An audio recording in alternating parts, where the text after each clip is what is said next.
Bismillahirrahmanirrahim. Assalamualaikum warahmatullahi taala wabarakatuh.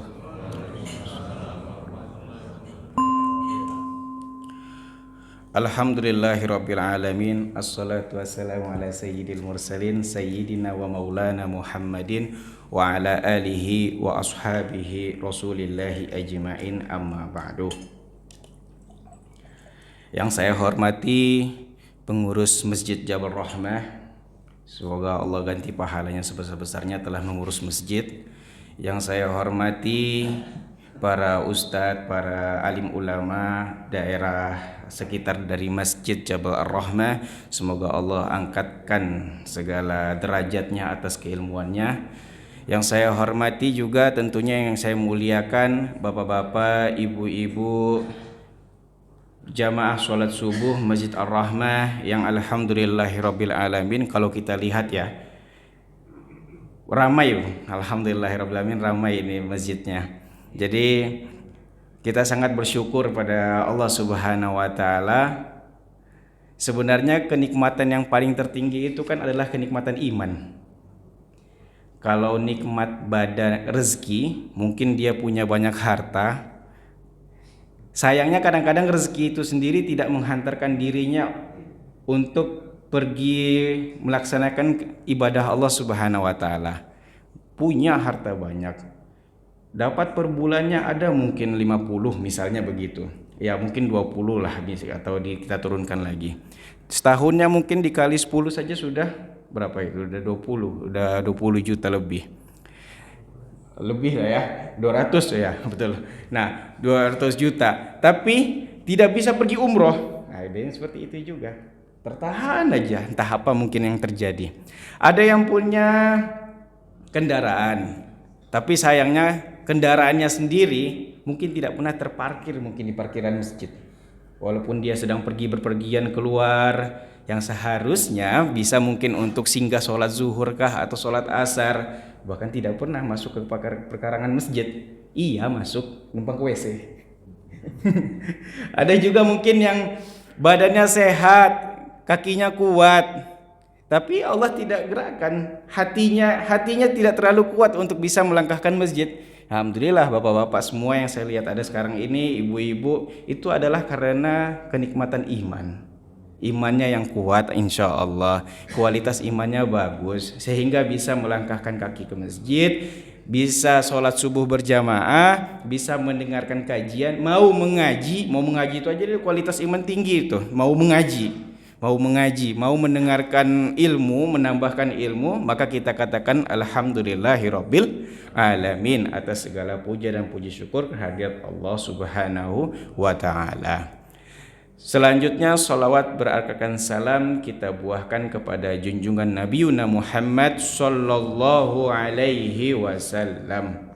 Orang yang kikir itu bukanlah orang yang malas mengeluarkan uangnya, tapi ketika dilafazkan nama Rasulullah sallallahu alaihi wasallam dia tidak bersolawat. Solawatnya adalah Allahumma sholli ala Muhammad wa ala ali Muhammad. Pakai sayyidina juga boleh. Allahumma sholli ala sayyidina Muhammadin wa ala ali sayyidina Muhammad. Sebenarnya ini tidak saya bahas sih, tapi saya ingin menceritakan sedikit pengalaman kemarin waktu umroh. Jadi tidak sengaja di Raudhah itu terlihat. Raudhah itu tempat makamnya Rasulullah. Itu ada prasasti yang diberikan oleh Raja Fahad tapi dari Maroko. Waktu masih zamannya Utsmani. Jadi di sana ada pahatan yang diberikan kepada Rasulullah. Raja datang waktu itu ke Saudi umroh, dia berikan ini sebongkah emas besar, dia pahat, diperbolehkan sama Raja Saudi untuk diletakkan di Raudhah. Isinya adalah terima kasih. Saya baca itu, paling tidak ada di sana tertulis itu adalah pujian-pujian, rata-rata pujian sampai yang membuat sedih lah. Kenapa mengingat Rasulullah? Kenapa dengan adanya engkau ya Rasulullah? Wah, itu dipuji-puja gitu. Tertulis di sana Sayyidina, ada Sayyidina. Anta sayyidi ya Rasulullah tertulis di sana. Jadi kalau kita lihat sebenarnya permasalahan Sayyidina sendiri ya Rasul sendiri ada di sana tertulis di Raudhah di pemakamannya. Sayyidina Muhammad sallallahu alaihi wasallam. Tidak kenal maka tidak sayang, tidak sayang maka tidak cinta maka tidak umatku. Nah, kata Rasulullah. Maka harus saya kenalkan diri saya dulu. Perkenalkan Bapak Ibu-ibu, nama saya alhamdulillah diberikan oleh orang tua Rais Al-Hadi Iskandar. Biasanya dipanggil dengan Rais biasanya. Saya asalnya dari Sumatera Barat, Padang, Bukit Tinggi lebih tepatnya. Dari Bukit Tinggi, baru merantau ke Jakarta semenjak S2. Jadi alhamdulillah S1 saya di Al-Azhar Mesir. Kemudian saya melanjutkan S2-nya di UIN Syarif Hidayatullah. Kemudian saya baru tinggal di Pamulang. Alhamdulillah saya jadi warga Pamulang, di Benda Baru di Haji Rayyan. Di depan sini di Haji Rayyan dekat Madrasah Matul Anwar. Dekat situ itu baru setahun. Jadi alhamdulillah sudah menjadi warga Pamulang lah. Insya Allah mungkin ada rezeki nanti insya Allah akan datang lagi sini. Dan ini tentunya pertemuan anak juga yang pertama di sini di Masjid Jabal Ar-Rahmah. Insya Allah sama-sama kita akan banyak belajar.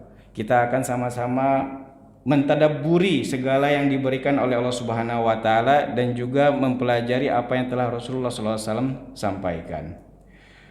Alhamdulillahirabbil alamin, sekarang kita sudah berada di bulan Rajab. Nah, jadi kalau dalam bulan Islam Hijriyah itu kan ada Muharram, Safar, Rabiul Awal, Rabiul Akhir, Jumadil Awal, Jumadil Tsani atau Jumadil Akhir. Nah, ini dia ketujuh nih, yang ketujuh. Rajab, Sya'ban, Ramadan, Syawal, Zulqa'dah dan Zulhijjah, ada 12. Nah, bulan ketujuh yaitu setelah 2 Jumadil, Jumadil yang kelima Jumadil Awal, keenam Jumadil Tsani, ketujuh adalah Rajab. Alhamdulillahnya kita sekarang sedang berada di bulan Rajab. Kalau tepatnya sekarang itu adalah tanggal 8 Rajab lebih tepatnya. Jadi ini masih awalan Rajab. Dan ternyata kenapa banyak penceramah kok dia menceritakan tentang Rajab? Keistimewaan Rajab itu sangat besar, Bapak Ibu sekalian. Keistimewaan Rajab itu bukan saja dibuat oleh orang jahiliyah dulu ternyata dalam sejarahnya, tapi juga Allah sendiri yang menyatakan. Nah, jadi Allah itu mayyasha, yaf'alu mayyasha. Dia yang melakukan segala halnya itu kehendak dirinya. Ratusan juta manusia yang ada di bumi dia pilih untuk menjadi nabi dan rasul. Semuanya apakah mulia? Semua manusia mulia. Semua ciptaannya itu mulia. Semua makhluk, batu pun ataupun daun itu mulia. Tapi ada yang dia tinggikan. Dia sebut dengan nabi ataupun anbiya ataupun rasul yang jumlahnya ada 25. Para nabi. Di antara para nabi ini mulia semua tentunya. Dia tinggikan ada lagi yang beberapa yang disebut dengan ulul azmi. Ulul azmi ada 5. Yang pertama Nabi Nuh, Nabi Ibrahim, Musa, Isa, kemudian Nabiullah Muhammad sallallahu alaihi wasallam. Itu 5 sudah sangat bagus itu. Dalam sejarahnya Nabi 5 ulul azmi, mereka disebut ulul azmi karena banyaknya cobaan yang diberikan. Banyaknya cobaan, banyaknya keutamaan. Dari 5 ini Allah pilih lagi satu yang paling mulia. Namanya Nabi Muhammad sallallahu alaihi wasallam. Jadi Allah seperti itu. Ada yang dia muliakan dan dia tinggikan setelahnya. Kemudian lebih dia tinggikan lagi. Masjid di seluruh dunia itu mulia. Tempat yang paling mulia di di tanah bumi adalah masjid dalam hadis. Tapi ada 3 masjid yang mana kalau kita datangi, kita sholat di sana, satu pahalanya bernilai 70.000. Dalam hadis sebutkan 3. Masjidil Haram yang ada di Mekah, Masjid Nabawi yang ada di Madinah, dan Masjid Aqsa yang ada di Palestina yang sekarang sedang diperjuangkan oleh kaum muslimin. Ada 3 Allah tinggikan. Itu memang kehendak dari Allah Subhanahu wa taala. Begitupun dengan tahun. Apakah tahun ini dibuat oleh zaman jahiliyah dulu? Karena mungkin yang pernah baca, dulu kan zaman dulu sudah ada namanya. tetap juga Allah yang memberikan derajat tersebut.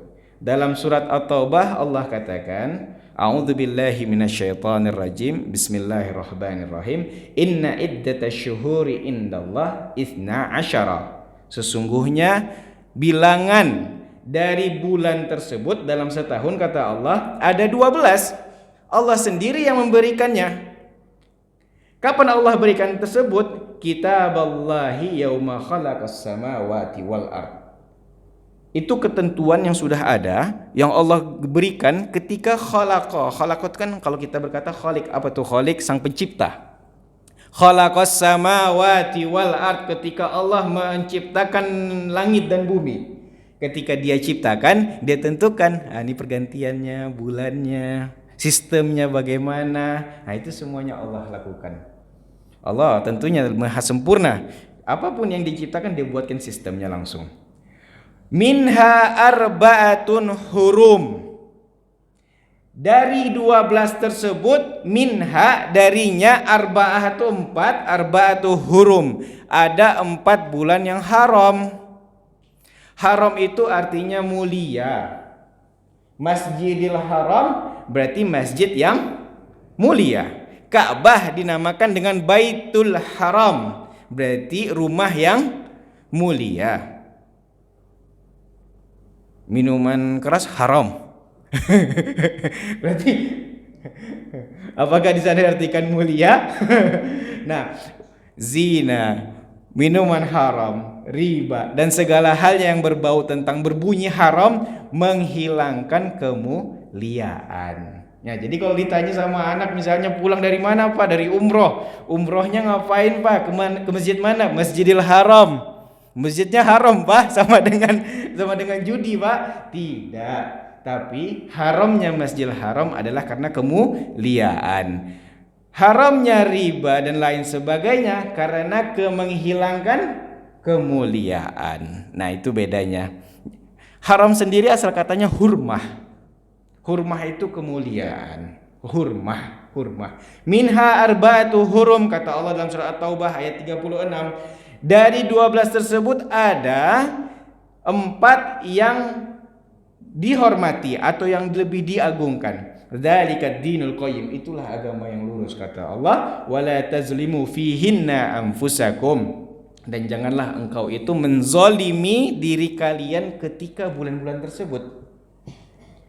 Ini ada penjelasan dari Ibnu Katsir yang mengatakan wa qala Qatadah fi qawlihi wala tazlimu fihinna anfusakum. Jadi Ibnu Katsir menukil dari perkataan Qatadah. Qatadah ini adalah sahabat Nabi. Kata dia, inna zulma fi ashhuril hurumi a'zamu khatiyatan wa wizra. Sesungguhnya kezoliman yang engkau jadikan ketika bulan haram itu, kezoliman ini macam-macam. Berbuat kejahatan, berbuat onar, ataupun yang lebih kecil lagi kita memfitnah, menggosip, membicarakan tetangga dan lain sebagainya, itu kan membuat keonaran atau lebih kepada menzolimi diri sendiri. A'zamu khati'atan wa wizra, balasannya itu lebih ganda. Khati'ah itu salah, wizra itu dibalas lagi. Wa min zulmi fi masiwa, daripada kezoliman yang di bulan-bulan yang lain. Nah, jadi dia ditambah di sini, pahalanya digandakan, berbuat kezoliman pun sama juga dibalasnya lebih kuat. Wa in kana zulmu ala kulli halin azima. Ini diteruskan sama Ibnu Katsir, sesungguhnya kezaliman itu merupakan keadaan yang buruk, yang sangat besar. Lakinnallaha yu'azzimu min amrihi may yasha. Tapi sesungguhnya Allah lah yang maha lebih baik itu yang memberikan kebaikan ataupun mengagungkan. Maka di sini diteruskan hampir sama dengan cerita kita tadi. Qala innallaha astafa safaya min khalqi. Allah itu memuliakan segala makhluknya. Istafa minal malaikati rusula. Dia jadikan malaikat itu sebagai utusannya. Wa minan nasi rusula, ada juga manusia itu yang sebagai utusannya. Wastafa min kalami dzikra, dia agungkan zikra, seluruh perkataan yang ada di bumi ini. Yang mana yang paling agung? Ketika disebutkan namanya. Wastafa minal ardi masajid, dia agungkan semua yang ada di bumi Tempatnya yang mana? Di masjid. Wastafa minal kalami zikra wastafa minasyuhuri Ramadan wa ashharul hurum. Dan dia muliakan juga bulan-bulan, yaitu bulan Ramadan dan juga bulan hurum. Hurum itu yang mana? Yang disebutkan dalam hadis arba'atu hurum salasatu mutawaliyat. 4 dia, 3-nya berurutan. 3-nya yang mana? Dimulai dari Zulqa'dah, Zulhijjah, Muharram. Dalam hadis 4 ya disebut tadi ya. Dalam Quran ada 4 arba'atu hurum. Tapi keempat ini enggak dijelaskan dalam Al-Quran. Dijelaskannya di mana? Jelaskan dalam hadis. Nah, ini juga tanbih nih, peringatan buat kita. Kalau mau mengaji Al-Quran lengkap juga dengan hadis. Kalau di hadis belum dapat, lihatlah qaulus sahabah, bagaimana sahabat yang dekat sama Nabi dulu. Nah, ini dia kalau rentutan, kalau kalian sudah mempelajari ilmu tentunya ya. Nah, di hadis tersebut disebutkan ada 4, arba'atun hurum, salasatu mutawaliyah, 3 diantaranya berurutan, Zulqa'dah, Zulhijjah, dan kemudian adalah Muharram. Kemudian satu lagi mana ini? Wa Rajab, Mudhar allazi baina Jumadai wa Sya'ban. Yang satunya ini di antara 2 Jumadai, Jumadil awal dan Jumadil akhir. Kemudian di tengahnya ada Rajab baru Sya'ban. Di antara 2 Jumadai dan Sya'ban ada di sana Rajab. Nah, ini saya sengaja bawakan sebuah kitab. Nama kitabnya adalah Kunuzuz Zahabi bi Fadail Syahrir Rajab. Kunuz itu artinya bongkahan berlian, harta yang ada di dalam tanah. Zahabi itu emas. Zahabi wal fiddah kalau pernah kita dengar ya. Kunuzuz zahabi itu bongkahan, atau bukan bongkahan saja, harta simpanan emas fi fadaili syahrir Rajab, pada fadilah-fadilah bulan Rajab. Penulisnya siapa? Abu Bakar bin Muhyiddin Al-Hasanil Fafuri Asy-Syafi'i. Tapi ini bukan Imam Syafi'i. Penulisnya ini bermazhabkan Syafi'i. Kalau disebutkan Asy-Syafi'i di belakang, misalnya Rais Al-Hadi Iskandar Al-Minangkabawi, gitu misalnya, berarti saya asalnya dari Minang, saya menisbahkan diri saya sama Minang. Ada guru kita juga di Padang, Syekh Yasin Al-Fadangi. Kalau di Banten ada namanya Astagfirullah, siapa namanya? Imam Nawawi Al-Bantani, menisbahkan dirinya sama Al-Bantani. Abdul Rauf As-Singkili, kalau guru-guru kita di Indonesia, Abdul Rauf As-Singkili itu adalah imam dari Singkel, dari Aceh. Nah, itu jadi semuanya itu menisbahkan diri. Beliau menisbahkan dirinya kepada Imam Syafi'i, artinya dia bermazhabkan Syafi'i. Nah, kalau kita di sini misalnya Fulan Al-Pulangi, Al-Pamulangi misalnya seperti itu. Nah, ini sangat, kenapa saya sengaja bawakan kitab ini, banyak yang bahas tentang Rajab itu membid'ahkan. Waduh, kata saya, ini puasa Rajab bid'ah Ustaz. Kenapa bid'ah, kata saya? Karena kan puasa yang wajib kan bulan Ramadan. Iya, ini juga tidak wajib, tapi fadilahnya banyak. Ustadz, ada ini saya nih yang paling kuat. Apa itu? Hadisnya dhaif, kata dia. Saya baca kitab ini, memang hadisnya dhaif. Tapi ternyata dhaif itu ulama Syafi'i. Kita Syafi'i nih. Kita mengakui bahwa Indonesia, Malaysia, Singapura itu rata-rata Syafi'i. Apakah Imam Syafi'i salah terus kita katakan seperti itu? Berapa banyak dosanya kalau kita katakan seperti itu kan? Tidak mungkin. Kita mengikutinya. Guru-guru kita, Hasyim Asy'ari dan pendiri Muhammadiyah lain sebagainya, itu bermazhabkan Syafi'i. Nah, dalam Syafi'i disebutkan ada 5 syarat kenapa kok hadis dhaif boleh dikerjakan. Yang pertama, 1, ini perlu kita ingat. Kalau ada yang ngatain, wah hadis dhaif ini nggak boleh dikerjakan, ada 5 syarat. Yang pertama, dia tidak membicarakan tentang akidah. Dia tidak membicarakan tentang akidah. Yang kedua, dia tidak membicarakan tentang halal dan haram. Yang ketiga adalah perawinya tidak cacat. Jadi kalau misalnya ada Anas bin Malik, Abu Hurairah, bahkan dalam dua kitab hadis terbesar, baik Muslim ataupun Bukhari, itu ada hadis dhaifnya di sana. Nah, Apakah mereka cacat? Tidak. Nah, kalau mereka tidak cacat maka itu masih boleh diambil. Walaupun itu hadisnya dhaif. Yang keempat adalah hadis ini banyak hadis-hadis lain yang menceritakan tentang hadis tersebut. Isi hadisnya juga ada diriwayatkan dari riwayat-riwayat yang lain. Maka dengan dikumpulnya seperti ini, walaupun dia itu lemah itu kan karena derajat sebenarnya ya. Ini ada yang itu banyak syaratnya itu. Nah, karena lemahnya saja, tetapi ada pendukung yang lainnya, maka bisa dikuatkan. Dan yang kelima yang paling penting adalah hadis dhaif bisa dilaksanakan untuk fadilatul amal, memotivasi untuk beramal, bermotivasi untuk selalu mengerjakan hal yang baik. Ustadz, puasa itu kan ibadah. Iya, ibadah. Tapi kan dia memotivasi diri kita untuk selalu dekat. Apa salahnya berpuasa? Nah, seperti itu. Bahkan banyak juga sebenarnya hadis-hadis pendukung. Maka kalau ada yang mengatakan, Ustadz, Rajab itu tidak boleh mengkhususkan ibadah. Iya, tidak boleh mengkhususkan, iya. Tapi mengkhususkan dirimu untuk ibadah itu boleh. Dalilnya apa? Saya baca di sini, Imam Ali radhiyallahu anhu, Ali karamallahu wajhah, itu adalah satu-satunya sahabat yang sering diceritakan di buku tentang bulan Rajab, yang mana ketika masuk bulan tersebut mengkhususkan dirinya untuk ibadah. Itu Ali. Dikerjakan sama Rasul? Tidak. Tapi dikerjakan oleh sahabat. Sahabat yang ngerjakan, Ali itu selalu mengkhususkan dirinya pada 4 waktu. Di sini tertulis ketika malam Idul Fitri, Idul Adha, malam pertengahan Sya'ban, dan satu lagi malam Rajab. Ketika awal Rajab lebih tepatnya kalau Imam Ali itu. Mengkhususkan dirinya benar-benar iktikaf di masjid, dia itu salat, sembahyang, beribadah dan sebagainya. Siapa lagi contohnya yang mengkhususkan? Ini contoh. Sahabat mengkhususkan ibadah tapi Rasul sebenarnya tidak melakukan terus. Ada. Dalam hadis dikatakan Rasulullah bertanya. Ini Rasul yang bertanya langsung kepada Bilal bin Rabah. Ya Bilal, sami'tu anna na'laka fi jannah, kata dia. Aku mendengar suara langkah sendal ada di jannah, ada di surga.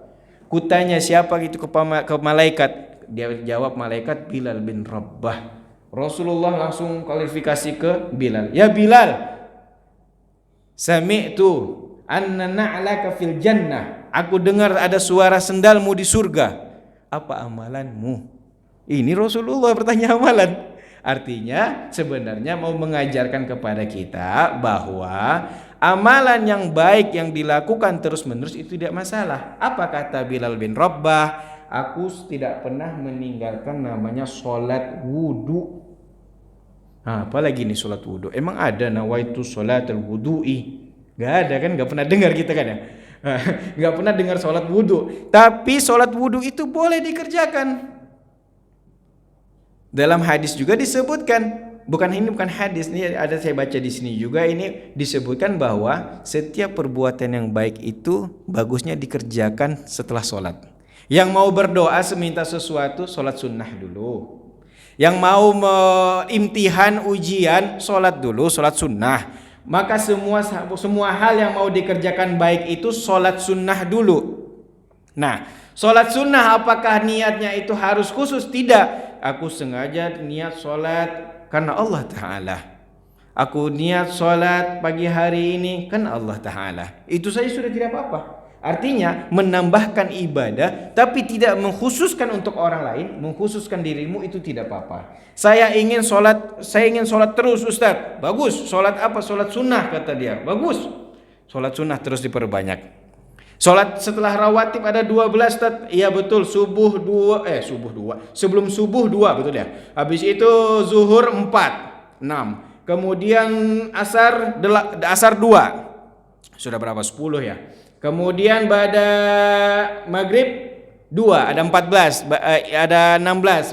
Isya 4, ada 16. Boleh dikerjakan terus, boleh. Saya mau tambahkan dengan duha Ustadz, boleh. Saya mau tambahkan tahajud, boleh juga. Sholat misalnya bapak-bapak, ibu-ibu semuanya bangun ketika sebelum subuh, sholat, upayakan dulu sholat wudu. Ini habis kita mandi nih ya, habis mandi kita wudu, sholat wudu dulu. Kemudian dari sholat wudu lanjut ke sholat taubah. Setelah sholat taubah, sholat hajat, kemudian sholat tahajud, baru tutup dengan sholat witir. Nah, perbanyak itu semuanya di bulan Rajab. Nah, ini kita akan bahas sedikit, semoga waktunya pas. Kita akan bahas tentang bulan Rajab, biar kita kenal juga dengan apa itu bulan Rajab. Jadi bulan Rajab itu kenapa kok fadilahnya banyak? Ya karena disebutkan di dalam Al-Quran, arba'atu hurum, jelas. Ada 4 yang dimuliakan. Nah, ini Rajab. Dan yang kemudian dijelaskan lagi sama di dalam hadis bin Malik, disebutkan arba'atu hurumnya itu ada salah satu mutawaliyat, yaitu dari bulan Zulqa'dah, Zulhijjah dan Muharram, kemudian Rajab. Nah, Rajab itu sendiri diambil kata dari nama tarjib. Tarjib itu ta'zim. Ta'zim itu mengagungkan. Jadi dari namanya sendiri adalah memang mengagungkan, tarjib. Kemudian ada nama lainnya. Nama lainnya wa yusammal asab. Asab itu adalah mengaliri air. Jadi kenapa disebut dengan asab? Li insabi khairu fi. Karena banyaknya cucuran kebaikan yang ada di dalam bulan Rajab. Kemudian juga disebut dengan asam. Ada nama lainnya itu adalah asam, li adami sima'il qaqa'ah as-silahu fih. Karena tidak adanya bunyi dentangan senjata pada bulan tersebut. Jadi sejarahnya bulan Rajab sendiri itu dulu digunakan oleh orang Quraisy orang-orang kafir Quraisy dulu zaman jahiliyah untuk memberhentikan perang. Masya Allah, dulu juga zaman orang Quraisy ini, ketika orang berperang membunuh ayahnya, dalam kisah itu ketika ayahnya terbunuh, bulan Rajab dia menahan dirinya untuk tidak membunuh musuhnya. Bahkan kalau bisa ketemu di jalanan mampir ke rumah. Padahal itu yang bunuh ayahnya, yang membenggal kepala ayahnya. Tapi dalam bulan Rajab itu dihentikan. Makanya kalau disebut juga bulan tersebut dengan bulan Asam, ketika Rasulullah mengajarkan kepada para sahabatnya dari kalangan Quraisy kafir jahiliyah dulu, disebutkan kenapa disebut dengan Asam, li adami simai qaqa'atis silahil fi, karena tidak ada bunyi dentingan. Qaqa'ah itu dentingan, qaqa'ah. Dentingan silah senjata ketika bulan tersebut. Ada juga nama lainnya. Nama lainnya adalah wa yusamma rajam. Kita tahu ya, rajam itu adalah kenapa disebut seperti rajam, li rajmil a'da'i wasyayatin fihi hatta la yu'dzu awliya wassalihin. Karena ketika bulan tersebut saking banyaknya kemuliaan itu, para setan, para musuh-musuh atau musuh-musuh manusia itu dirajam, dicambuk, hatta la yu'zu, sampai mereka itu sendiri tidak berani untuk melukai orang-orang soleh ataupun orang-orang aulia.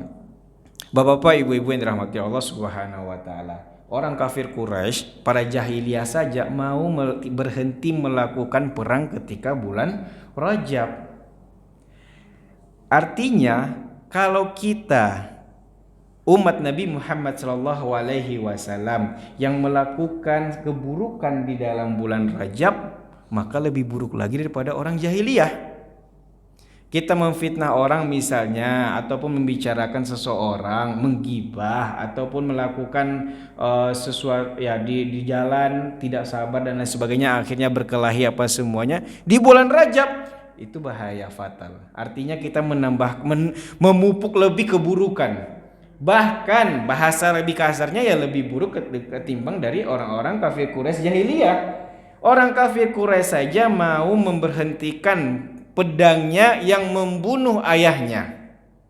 Bahkan dia mau pergi ke rumahnya. Makanya disebut bulan Rajab itu adalah ar-rajmu, karena dia itu menghentikan segala pertarungan yang ada pada zaman dahulu, dan juga karena keutamaannya terbelenggulah para setan. Bukan terbelenggu kayak Ramadan sebenarnya, tapi lebih tepatnya merasa tercambuk itu setan. Banyak sekali orang-orang ibadah di Rajab ini, tercambuk saya, nggak enak saya. Nah, seperti itulah.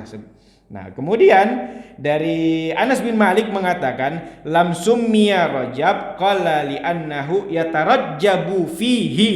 Aku enggak pernah mendengar nama bulan Rajab tersebut kecuali karena di dalamnya katanya yatarajjabu fihi khairun katsirun.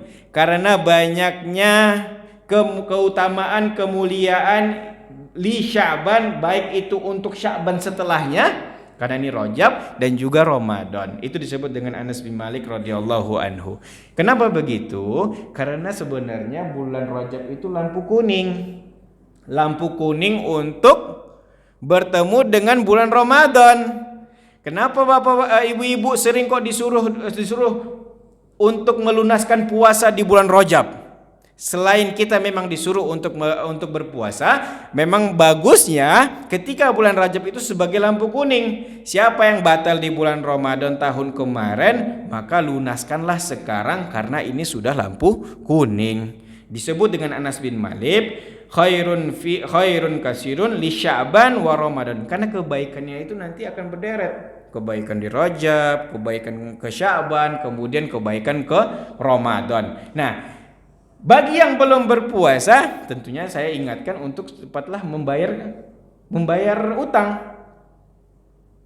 Man lam yasum, barang siapa yang belum berpuasa, famata, kemudian dia mati, maka yang berpuasa itu nanti adalah walinya. Itu hadis. Barang siapa yang meninggal kemudian dia itu belum melunasi puasanya, maka siapa yang melunasi puasanya? Apakah dengan uang? Tidak. Apakah dengan zikir? La ilaha illallah, subhanallah, subhanallah, subhanallah, ya Allah, lunas puasa, enggak ada. Dilunaskan juga tetap dengan puasa, tapi siapa yang mempuasakannya? Walinya. Nah, jadi puasa bulan Rajab itu fadilahnya tinggi, dan juga kita harus tahu bahwa itu adalah pintu awal untuk masuk ke Ramadan. Dilanjutkan memang dalam cerita, dalam ini dikatakan oleh Zunul Misri rahimahullah, Rajab syahruz zar'i. Rajab itu bulannya untuk nanam. Jadi mulai nanamnya sekarang. Zar'u itu nanam. Wa Sya'ban syahrul syaki, dan Sya'ban itu adalah bulannya untuk nyiram. Yang udah kita tanam di bulan Rajab, syakinya kita siram. Kemudian wa Ramadan syahrul hisad, dan Ramadan itulah bulan untuk memanen, karena banyaknya pahala di sana, kita panen-panen. Nah, itu dia.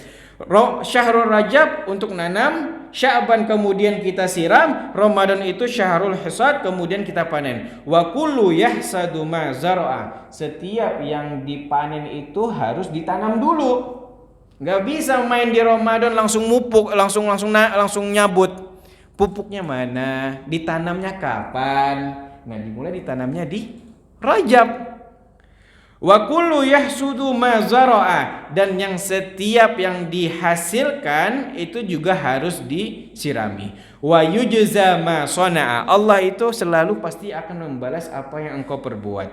Wa man dhaya'a az-zira'ah, ini kata Zunul Misri, barang siapa yang meninggalkan panen, meninggalkan menanam, nadama yauma hisab, pasti dia itu akan menyesal ketika memanennya. Wa akhlafa dhannuhum ma'sa'i mu'adih. Nah, maka untuk itu saya ingatkan untuk memulainya di bulan Rajab. Wa qala ba'du sholihin, berkata juga orang-orang soleh, as-sanatu syajarah. Sanah itu tahun. Sanah itu seperti syajarah, seperti pohon. Rajaba ayyamu iraqiha, Rajab itulah bulan mulai mencocok tanam. Wa Sya'banu ayyamu ismar itu berbuah, dan Sya'ban itu adalah waktu untuk membuahinya, maksudnya memberikan kesuburan bagi dirinya. Wa Ramadan ayyamu qitafiha, kemudian Ramadan itu untuk memetik. Qitaf itu memetik. Nah, tentunya amalan-amalan di bulan Rajab harus kita ketahui apa saja yang harus diperbolehkan. Yang paling diperbanyak adalah berpuasa. Kalau bisa bapak-bapak, ibu-ibu, berpuasalah Senin Kamis, pahalanya pasti double. Bagi yang belum membayar bulan Ramadan kemarin, dapat untuk qada, dapat juga bulan Rajab, dapat juga hari Kamis. Puasanya di Yaumil Bid, Ustadz, di 13, 14, 15 boleh. Dapat juga puasa Yaumul Bid, dapat juga puasa Rajab. Amalan yang paling terbaik itu adalah puasa pada bulan Rajab. Apakah puasanya itu satu bulan lebih? Tidak. Nah, itu yang salah. Kalau kita puasanya berturut-turut 1 bulan, takutnya menyamai Ramadan. Nah, itu tidak boleh. Dalam hadis juga disebutkan Rasul itu berpuasa 1 hari, kemudian dia lepaskan. Kemudian dia puasa lagi, dia lepaskan. Puasanya ada 3 hari berturut-turut, 3 harinya dilepaskan. Mengajarkan apa? Bahwa bulan Rajab itu tidak diwajibkan berpuasa terus. Kalau berpuasa terus sama dengan Ramadan, salah. Tapi dia harus dilepaskan. Ustadz, saya maunya puasanya puasa 1 hari puasa, besoknya tidak, 1 hari puasa. Ada namanya puasa Nabi Daud. 1 hari puasa, 1 hari tidak. Kata seorang istri, Ustadz, suami saya bukan puasa 1 hari besoknya tidak, sholatnya 1 hari, ya sholatnya besoknya tidak, itu nggak boleh. Nah tetap ya, berarti sholat tidak ada namanya sholat Nabi Daud. Kalau ada yang ngatain, Ustaz, saya sholatnya sholat Nabi Daud, gimana sholat Nabi Daud? 1 hari iya, 1 hari tidak, arti tidak.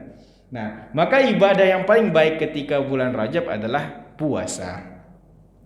Kemudian ibadah yang paling terbaik tentunya adalah istighfar. Perbanyaklah beristighfar di bulan Rajab. Ibadah selanjutnya adalah sholat sunnah. Kemudian ibadahnya adalah sholawat. Sebenarnya ibadahnya itu sama.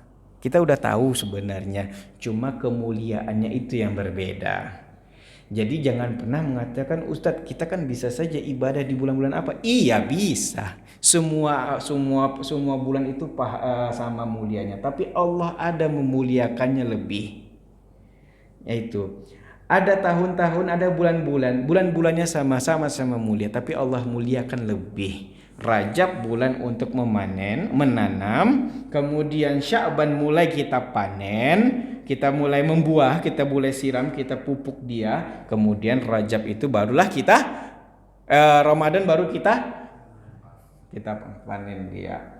Setiap yang ditanam pasti akan dipanen. Tidak mungkin setiap yang dipanen tidak dulu ditanam. Ini jam berapa kita sampai syuruk isaknya? Syuruknya jam berapa nih? Jam 4.05 ya? Oh, 2 menit lagi. Ada beberapa menit lagi nih ya. Tapi Bapak-bapak, Ibu-ibu yang dirahmati Allah Subhanahu wa taala. Jadi kalau saya bacakan sedikit tentang daftar isi dari buku ini ya. Yang pertama, sebenarnya sunnahnya ketika kita masuk bulan Rajab itu ada doanya dulu. Di sini tertulis, ma yasunnu inda ru'yatil hilal. Ternyata Rasulullah SAW ketika dia itu bertemu dengan bulan Rajab, dia berdoa dulu. Tapi memang ada juga hadis di dalamnya, Rasul setiap masuk bulan itu doa terus. Ya Allah, berikan kemuliaan pada bulan ini dan jauhkan keburukan pada bulan ini. Berikanlah bulan yang kemarin itu kebaikan dan jauhkan keburukan yang ada. Nah, itu ada setiap bulannya. Nanti insya Allah lah sehabis ini kita bacakan doa Ali. Ada Ali di sini doanya itu. Tadi kita sampaikan bahwa Ali itu dia membuat dirinya itu fokus untuk di bulan Rajab. Nah, itu ada doanya di sini. Kemudian doa fi awal lailatin bulan Rajab tentunya. Kemudian Rajab itu adalah syahru tustajabu fihi da'wah. Rajab adalah bulan diijabahkannya dakwah. Dakwah itu doa. Jadi kalau ada yang bilang dakwah itu berdakwah, menghimbau. Sama, berdoa juga menghimbau. Menghimbau datangnya keberkahan dari Allah. Nah, kemudian al-hikmatu fi qaulihi syahrul Rajab syahrullah. Nah, ini kita mungkin bacakan sedikit ya, halaman 39. Ini bagus ini. Di sini disebutkan bahwa syahrul Rajab syahrullah. Apa itu syahrullah? Adalah bulannya Allah. Jadi ini hadis diriwayatkan oleh hadis dari Rasulullah sallallahu alaihi wasallam. Syahrul Rajab syahrullah. Rajab itu adalah bulannya Allah. Syahrul Sya'ban syahri. Syahrul Sya'ban adalah bulannya aku, kata Rasulullah. Wa syahrul Ramadan syahru ummati. Dan sedangkan syahrul Ramadan adalah bulannya umatku. Syahrul Rajab syahrullah adalah bulannya Allah. Kalau ada Allah menisbahkan Abdullah itu hamba milik Allah.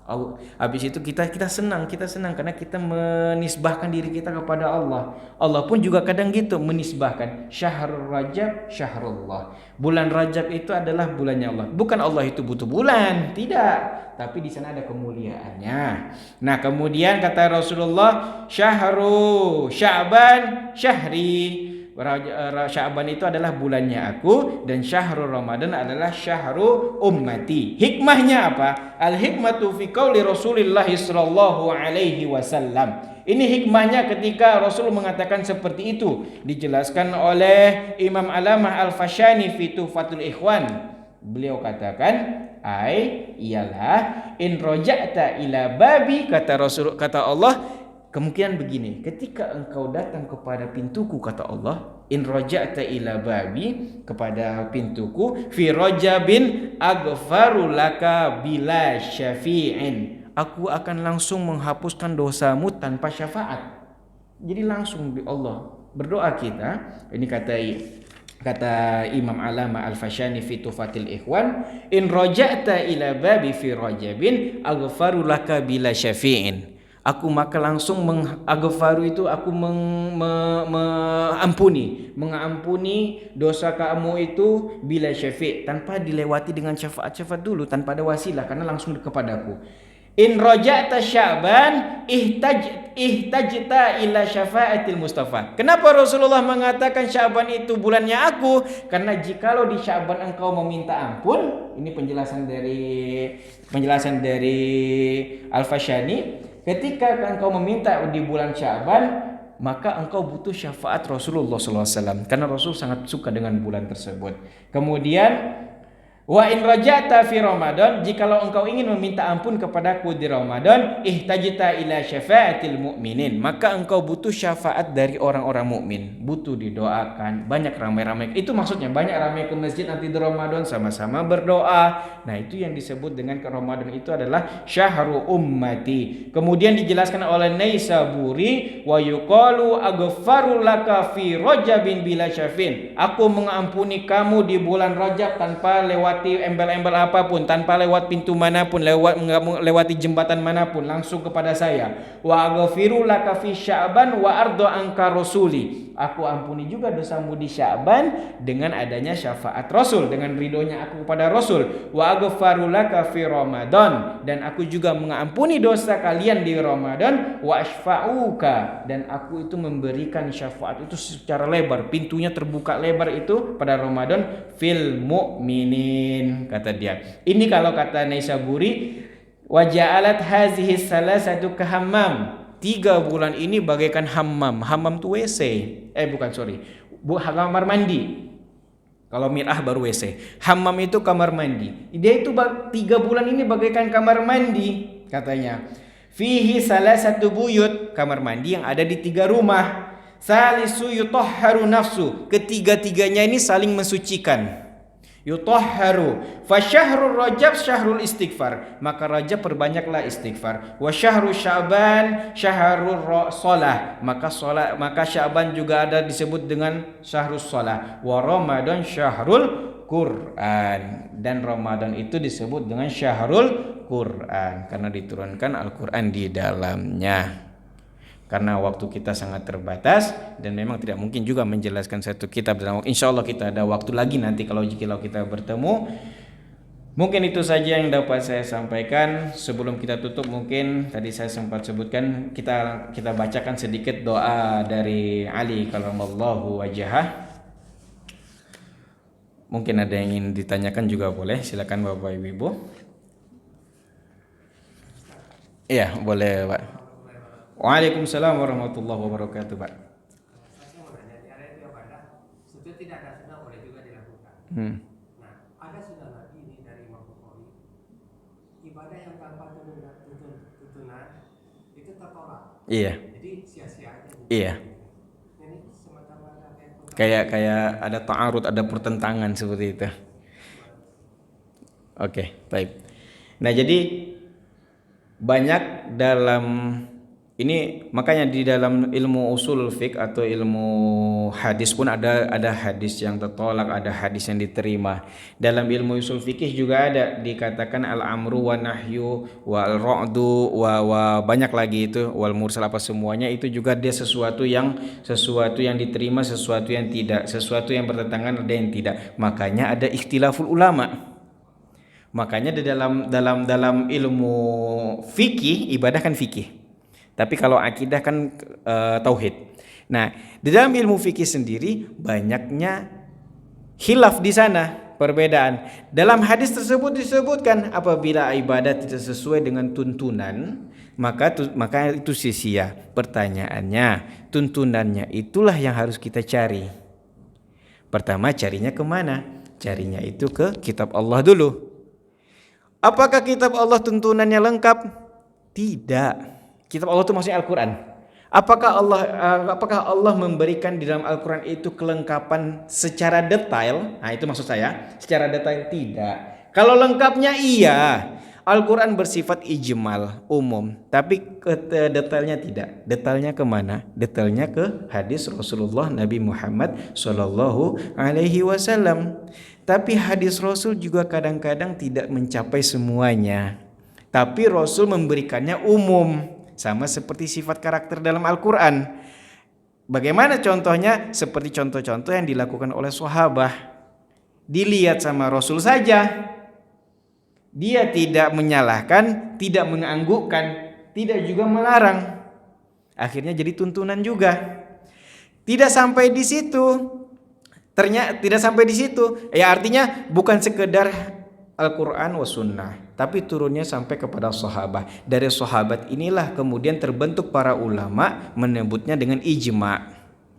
Jadi kalau misalnya ada ijma'ul ulama, yaitu adalah karena tidak ada pada zaman tersebut, maka disebut dengan ijma. Nah, ada yang nomor 4. Nomor 4 lah ini yang sering diperdebatkan, namanya qiyas. Tapi kalau bagi Syafi'i apakah diterima qiyas tersebut? Terima. Syafi'i menerima qiyas. Makanya banyaknya dia dalam kitab-kitab al-um atau semuanya perkara ini dikiaskan, perkara ini dikiaskan.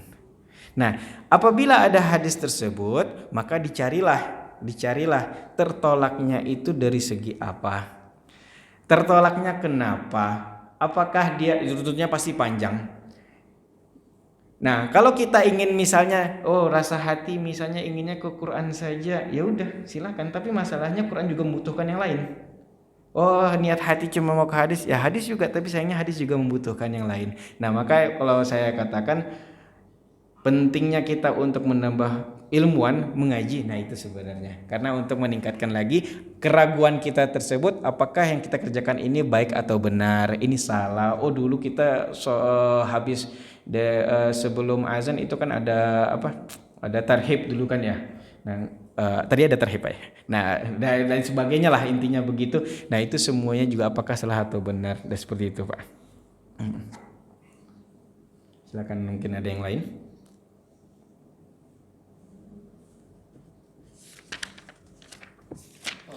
Ya, ahlan Pak. Waalaikumsalam warahmatullahi wabarakatuh.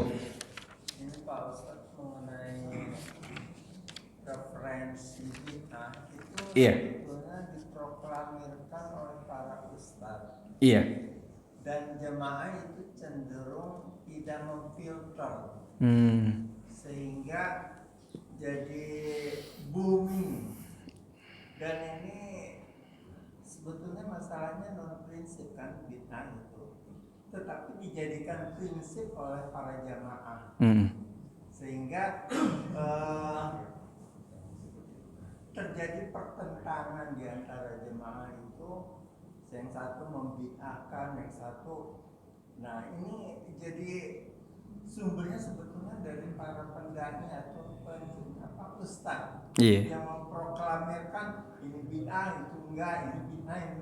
Sehingga jemaah itu cenderung jadi berseteru gitu. Betul. Bismillahirrahmanirrahim. Terima kasih, Pak. Saya pun sebenarnya sepakat itu dengan hal tersebut. Memang betul. Itulah sebenarnya yang terjadi dalam fitnah bukan akhir tahun, fitnah akhir kiamat. Bahkan dalam hadis disebutkan kan ada 72 golongan ya. 72 golongan ini sama saja. Bergotot-ngototnya juga sama saja ngotot-ngototnya. Jangan dikatakan akhir kiamat ada 72 golongan. Baru saja Rasul meninggal saja sudah langsung ada golongan. Khawarij udah ada. Khawarij itu siapa? Yang nolak Utsman jadi khalifah. Ketika Ali jadi khalifah muncul yang menolak nanti jadinya Syiah namanya. Nah, ini artinya golongan-golongan tersebut hingga akhir zaman nanti itu akan ada 72. Difilternya nggak bisa. Akhirnya menjadi sunnatullah, maka hal itu akan terjadi. Kalau misalnya kita ingin belajar, sebenarnya kembali kepada diri kita sendiri. Apakah yang disampaikan oleh Ustadz itu bisa diterima atau tidak? Saya menyampaikan bisa jadi beda kepala, beda rasa, beda otak, beda pemikiran. Bisa jadi mungkin tidak pas. Apa yang disampaikan oleh Ustadz sebelumnya bisa jadi bisa diterima, bisa tidak. Ya saya juga bisa Bapak terima, bisa Bapak tidak juga. Itu semuanya lumrah. Itu adalah fitrahnya seperti itu. Maka karena itu adalah sunnatullah yang diberikan oleh Allah Subhanahu wa taala, kita sendirilah yang harus bisa menimbang-nimbangnya. Oh, yang dikatakan Ustadz ini mungkin agak keras buat saya, tinggalkan. Ustadz ini mungkin bisa saya bisa saya terima masukannya, maka terima. Karena itu sunatullahnya Pak, seperti itu. Dalam hadis 72, bahkan meninggalnya Nabi Muhammad SAW langsung terbentuk langsung cikal bakal adanya kelompok-kelompok tersebut. Termasuk masalah bid'ah itu Pak, termasuk masalah bid'ah sendiri. Apakah termasuk dari 72? Termasuk. Dialah kelompok-kelompok yang membid'ahkan. Ya seperti itu. Apakah sampai kepada kita? Sampai sekarang. Nah, kita yang dulunya mungkin tidak mengenal, akhirnya sekarang mengenal. Bagaimana kalau menurut saya, bagaimana sekarang kita menyikapinya? Kita tidak bisa memfilter sesuatu dari luar kita. Emang siapa yang bisa ngatur mulutnya orang? Gak bisa. Kita tidak bisa memfilter siapapun itu, pendapat siapapun kita tidak bisa. Yang kita bisa filter adalah bagian dari dalam diri kita sendiri. Iya, saya rasa itu. Nah, tapi kalau ditanyakan sejarah, wah panjang. Sejarah ini memang muncul, memang dari dan akhirnya malahan menjadi politik. Wah panjang ini. Bahkan menjatuhkan Utsmani dijatuhkan dengan kelompok Islam juga yang bekerja sama dengan Inggris malahan ketika itu. Nah, itu ceritanya sangat panjang. Ya. Wallahu a'lam bishawab. Ahlan Pak.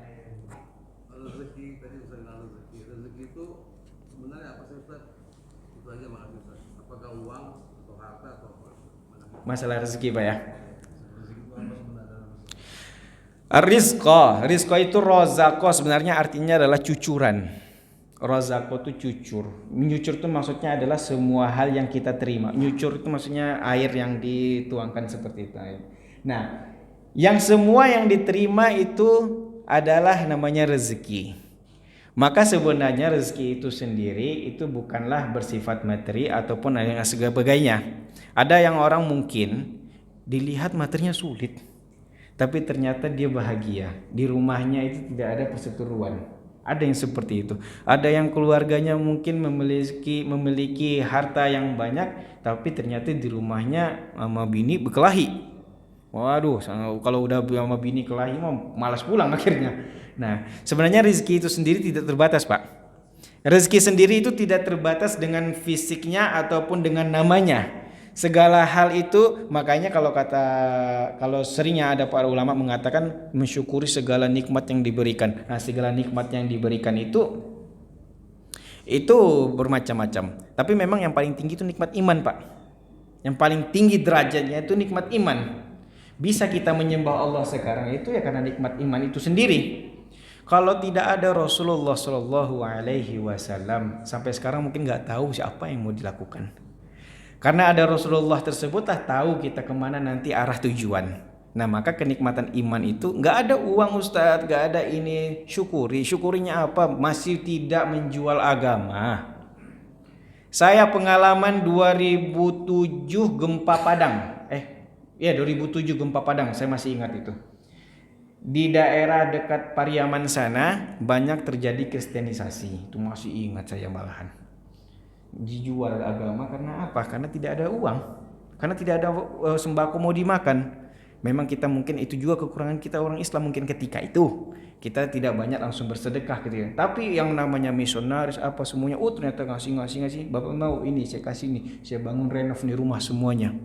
Saya bangun ini. Tapi Bapak masuk Kristen ya? Ketika misalnya seperti itu. Nah itu terjadi dan pengalaman, dan saya pun akhirnya sama ayah itu masih ingat motoran kami sampai sana dan melihat hal tersebut. Nah jadi sebenarnya bersyukur itu hal yang paling kecil dan emang sistemnya begitu Pak. Caranya begitu. Ketika kita tidak punya yang besar, nikmati yang kecil. Ketika saya nggak punya mobil, nikmati motor, syukuri. Ketika nggak punya motor, nikmati masih bisa jalan kaki. Ketika nggak bisa jalan kaki, ya udah nikmati sholat ketika waktu duduk. Kalau nggak bisa tidur, ya udah tidur, kita sholat lagi orang itu berarti kan ya. Nah berarti memang bentuk dari cara bersyukur itu adalah jangan melihat yang paling besar, tapi melihat yang lebih kecil. Wallahu a'lam. Baik Bapak Ibu yang dirahmati oleh Allah Subhanahu wa taala, ini ada sedikit doa dari Imam Ali bin Abi Thalib. Wa kana Ali bin Abi Thalib radhiyallahu anhu yufarrigu nafsahu lil ibadah. Dia menyendirikan diri dia itu untuk ibadah. Fi arba'in layalin fis sanah, pada 4 malam ketika setahun. Awwalul lailatin minar Rajab, ketika malam bulan Rajab. Walailatil fitri, dan ketika malam Idul Fitri. Walailatul adha, malam Idul Adha. Walailatin nisfu minas Sya'ban, nanti di bulan pertengahan Sya'ban. Wa kana min du'aihi fiha. Baik Bapak Ibu, kita tutup ya. A'udzu billahi minasy syaithanir rajim. Bismillahirrahmanirrahim. Astaghfirullahal azim.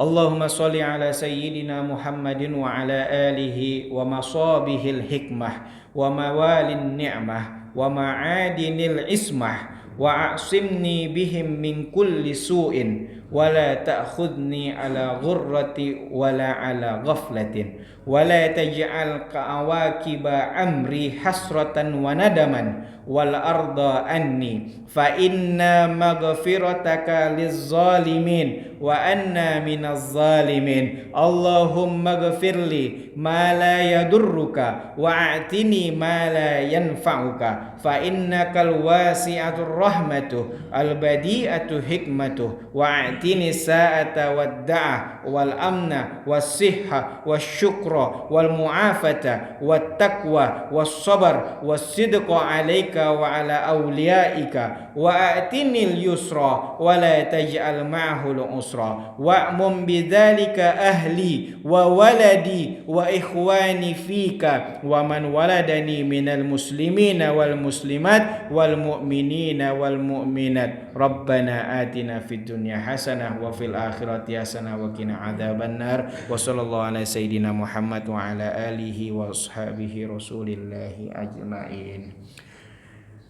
Itu saja mungkin Bapak Ibu yang bisa saya sampaikan. Kurang lebihnya mohon maaf jikalau ada salah khilaf dari perkataan saya. Barakallahu fikum. Subhanakallahumma wa bihamdika asyhadu an la ilaha illa anta astaghfiruka wa atubu ilaik. Assalamualaikum warahmatullahi taala wabarakatuh.